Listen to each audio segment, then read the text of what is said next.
Pembahasan pertama ada eksperimen Pavlov yang dimana classical conditioning merupakan proses yang ditemukan Pavlov melalui percobaannya terhadap anjing. Prosesnya yaitu semula anjing diikat dan pada salah satu kelenjar air liur diberikan alat penampung yang dihubungkan pada pipa kecil. Sebelum dikenai eksperimen, anjing selalu mengeluarkan air liur ketika mulutnya di makanan. Ketika metronom dibunyikan secara alami, anjing tidak mengeluarkan air liur. Kemudian dilakukan latihan yang secara alami ketika anjing diberi makanan, ia akan mengeluarkan air liur. Kemudian Pavlov mencoba dengan cara memberikan makanan 30 detik setelah metronom dibunyikan. Maka terjadilah refleks pengeluaran air liur. Percobaan tersebut diulangi sebanyak 32 kali dan untuk ke-33 kali, ternyata bunyi metronom saja telah dapat menyebabkan keluarnya air liur dan bertambah deras jika makanan diberikan. Pavlov mengemukakan sebuah teori belajar yang menggunakan media berupa neutral stimulus atau rangsangan agar mendapat respon yang sama seperti pada saat unresponse conditioning, respon yang didapat tanpa menggunakan media apapun atau terjadi secara alaminya saja. Ciri-cirinya adalah mementingkan pengaruh lingkungan, mementingkan bagian-bagian, mementingkan peranan reaksi, mementingkan mekanisme terbentuknya hasil belajar, mementingkan hubungan sebab akibat pada waktu yang lalu. Kemudian ada prinsip-prinsip teori behavioristik. Menekankan pada pengaruh lingkungan terhadap perubahan perilaku, menggunakan prinsip penguatan yaitu untuk mengidentifikasi aspek paling diperlukan dalam pembelajaran dan untuk mengarahkan kondisi agar peserta didik dapat mencapai peningkatan yang diharapkan.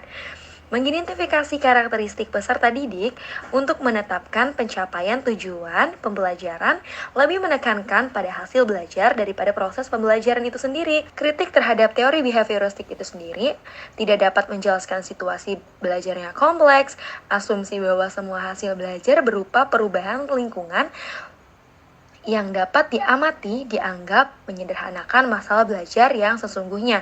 Tidak semua hasil belajar dapat diamati, cenderung mengarahkan peserta didik berpikir linier, tidak konvergen, dan tidak kreatif. Ini teori behavioristik.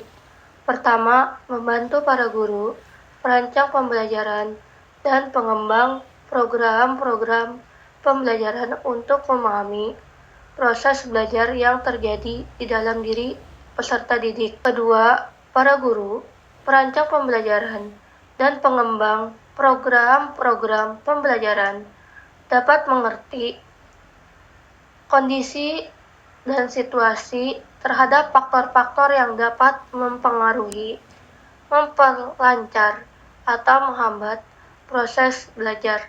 Ketiga, memungkinkan untuk melakukan prediksi yang cukup akurat tentang hasil yang dapat diharapkan suatu aktivitas belajar. Selanjutnya, aplikasi teori behavioristik.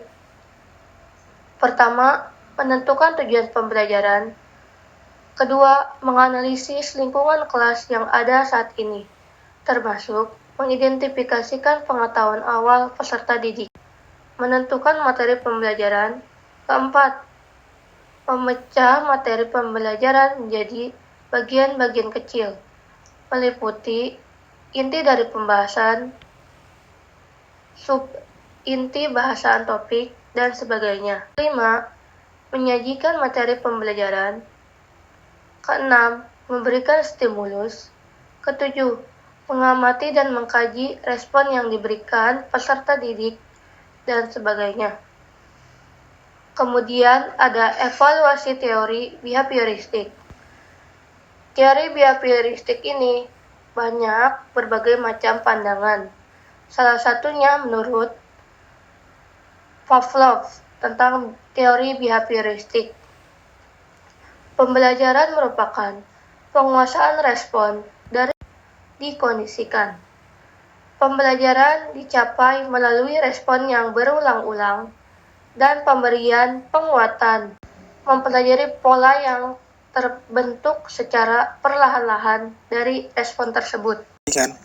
Salah satu implementasi pendekatan behaviorisme menurut Pavlov dalam pendidikan yaitu teori classical conditioning yang menekankan pada hubungan antara stimulus and respon yang diharapkan peserta didik mampu merespons stimulus yang diberikan guru sehingga dapat membentuk pelajaran yang efektif.